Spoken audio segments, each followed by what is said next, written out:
ngantuk doang. Siapa yang nyuruh? Nggak ada. Gak boleh parkir kamu.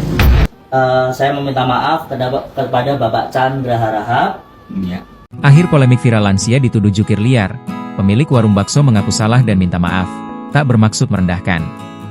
Maidana, pemilik warung bakso di Cilincing, Jakarta Utara meminta maaf ke lansia Chandra, 66, karena mengusir dan menuduh sebagai juru parkir liar. Maidana dan Chandra akhirnya sepakat berdamai saat mediasi 2 kali pada Selasa, 10 Februari 2026, malam dan Rabu, 11 Februari 2026, siang di rumah milik Chandra di Sukapura, Cilincing. Maidana selaku perekam video yang viral tersebut mengaku salah dan meminta maaf kepada Chandra. Sempat viral di media sosial. Saya menyesal dan saya bersalah atas semua kejadian ini. Saya meminta maaf kepada Bapak Chandra Harahap. Ya.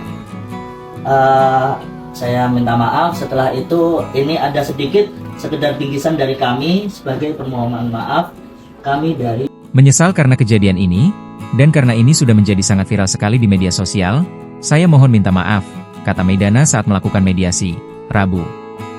Maidana mengatakan tidak bermaksud untuk merendahkan Chandra. Sebab pria lansia itu sering duduk di depan warung baksonya. Tidak ada namanya merendahkan, tidak ada. Cuma saat itu memang Pak Chandra itu sering duduk, akhirnya orang mungkin merasa iba, ucapnya. Ia juga menjelaskan tidak membentak Chandra dan suara yang ada di video yang diunggah sudah melalui tahap voice over. Nah, sebenarnya intonasi nadanya itu dari voice over. Saya voice over sendiri. Coba dicek di video-video sebelumnya, jelasnya. Sementara itu, Chandra juga mengaku tidak ambil pusing mengenai insiden tersebut dan memaafkan pemilik warung bakso yang menudingnya sebagai juru parkir liar. Gak ambil pusing saya, katanya saat ditemui Kompas.com di rumahnya.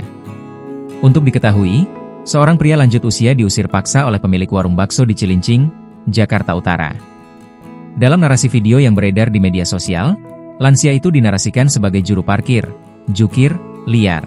Download Tribun X sekarang, menghadirkan lokal menjadi Indonesia.